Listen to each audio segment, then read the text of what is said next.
হরি বল। আজকে আমরা নৃসিংহ চতুর্দশী ফিস্ট প্রসাদ পেতে এসেছি, অনুকল্প প্রসাদ ফিস্ট প্রসাদ পেতে এসেছি গদা ভবনে। তো এটা নৃসিংহদেবের তরফ থেকে প্রসাদ। তো দেখো আজকে কি কি প্রসাদ দিয়েছে নৃসিংহদেব। দাঁড়া, প্রভু কোথায় বসেনি? প্রভুকে ওইখানে বসছেন, তাহলে এটা আমার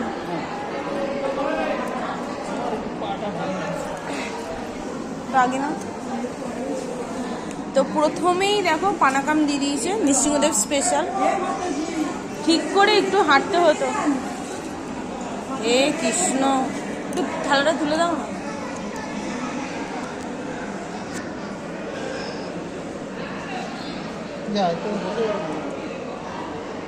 এই তো এইখান, তুমি এইদিকে বসো, আমি ওইদিকে বসছি।